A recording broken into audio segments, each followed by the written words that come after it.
I heed the call for distance, but I refuse to call this shit social. I'm resistant.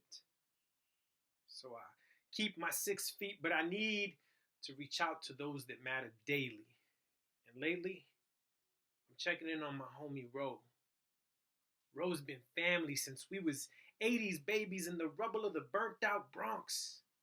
Few remember, but presidents were lining up to take campaign photo ops to the backdrop of urban decay while us hood kids in the background would play. The racial reality wasn't subtle. Almost overnight, before words like urban blight, urban whites took flight, and we made peace with the struggle.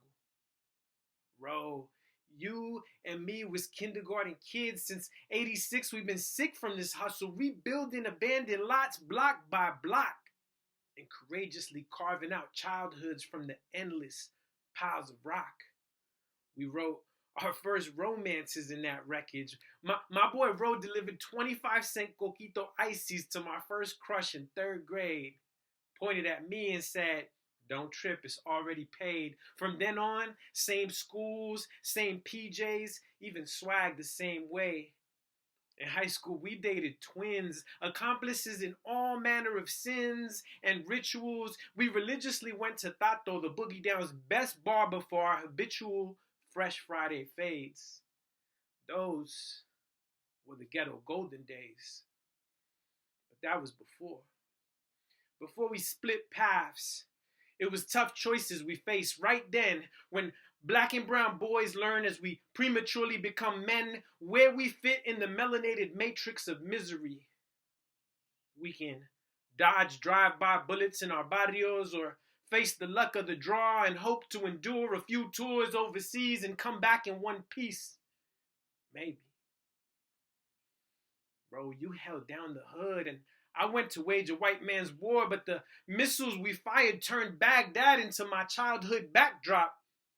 Burnt out buildings and brown-skinned victims. Punishing pigments started seeming like a system, so I resisted. And in the hardest moments, Ro, you was my friend and my witness. Front row at my court-martial. And first to visit me when I got free.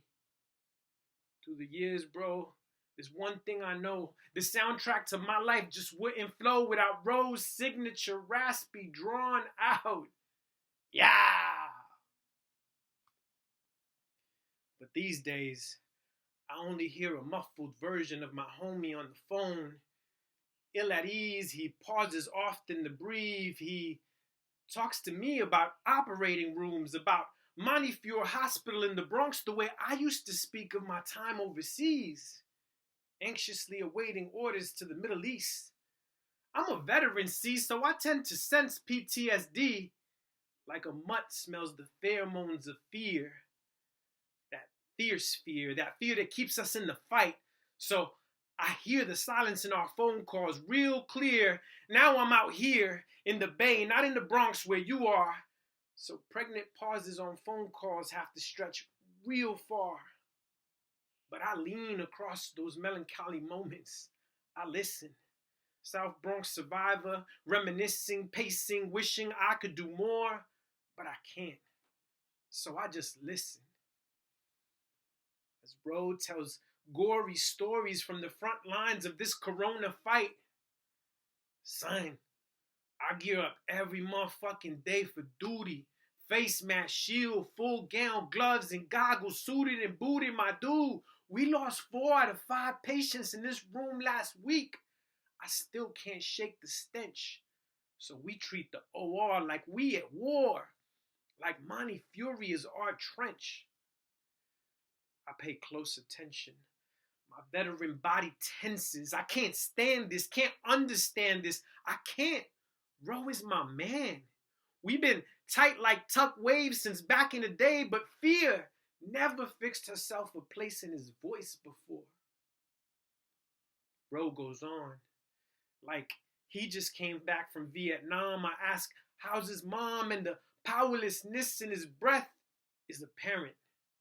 See, Ro takes care of the sick in the thick of a pandemic only to come home in a panic because he knows he can't protect his own parents. On the line, we struggle through silence, reach for the right words, talk shit about this, that, and the third, the news, the second wave, what you seen, what I heard, just things to distract. And we fall back on a familiar coño. Esto está cabrón. My brother from another mother is going through it. And I don't even have the words to say. The South Bronx in my years in her womb feel a planet away. No sounds of street ciphers, no whispers of barrio business, just distance. No hopping trains with my homie avoiding fares, no $3 movies in Times Square, not anymore, I'm not there. The city that comes together better than most in block parties, public concerts, parades, now shelters in place. Paralyzed, she now prepares mass graves. Now my people lose time congregating in lines for COVID tests. My borough known best for acute asthma rates, and the kids who learn to mind beats for breaks is now wearing masks, monitoring heartbeats. No breaks. Now, speaking from the social distance of a Cali Rican, from the pockets of privilege protected from this pandemic, I watch the Bronx burning again. God damn it! Watch black and brown bodies in black body bags. Watch on the news as corpses fill refrigerated trucks and wonder, how the fuck am I here? And Ro is there. But I lean into these melancholy moments, lean into the pain, put it to prose, fill it with flow, sidestep guilt, because a survivor has a role, and that's to care for how the story is told. So, I'm not with you, homie, but as a poet, as a wordsmith and story keeper and seeker, I got you, Ro. Veterans know our role when we survive is to honor our brothers and sisters and siblings on the front lines, is to fill in the gaps missing from the New York Times, Rodolfo Fajardo.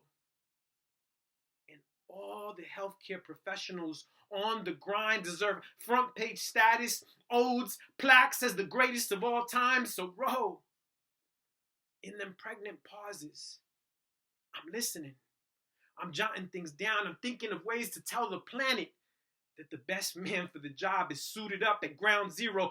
That fuck politicians, homie, because we know that you a motherfucking hero. Yeah. We talk about the MDs, the ones who went to med school or got nursing degrees, but even healthcare has hierarchy. Newsweek recently listed the number of doctors and nurses who died, but the number of other professionals, healthcare professionals, was denied. So by omission, Newsweek lied. The invisible death toll is mounting at least 7,000 and counting. U.S. veterans of war know well that the most dependable are often seen as expendable. So rest in peace, Dr. Breen. I mean, doctors and nurses deserve the highest regard. Their risks are many. The work is hard. But the vanguard in the fight of our generation are the less credentialed, less protected warriors in scrubs who deserve to be mentioned, who deserve to be honored and loved.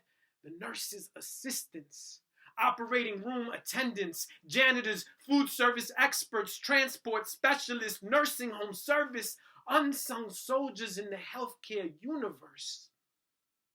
Thank you. Thank you. Because while we get anxious about protecting our social distance, Ro and too many like him go to the OR daily without the proper protective equipment, to the war without the armor. Knowing things couldn't possibly get harder, we sent our hashtag healthcare heroes off to ground zero with 75-cent surgical masks and trash bags for gowns. Then hazard pay plays Reaganomics and doesn't trickle down. N95 respirators are as hard to come by as ventilators, so the warrior in scrubs moving an incapacitated COVID patient to prevent inflammation is ill-prepared for the task. And although I know Road to be too brave, sewing his own face mask has to feel too much like digging his own grave. Road works at the epicenter of the epicenter.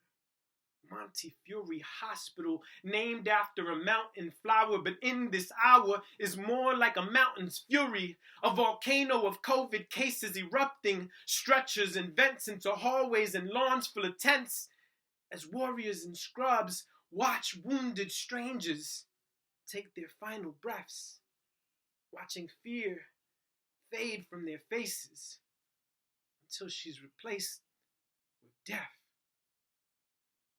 Death without farewells, without family. But thanks to these warriors in scrubs who face fear with love, these deaths do know dignity. Our family members who lose this fight don't do it alone, because healthcare nights carry them to their final home. These healthcare combatants don't just fight side by side for those alive, they also accompany our loved ones who pass. They close eyelids and perform a form of last rites. So thank you, warriors in scrubs. Thank you, Ro, because your warm hands may be the last comfort a COVID casualty will know.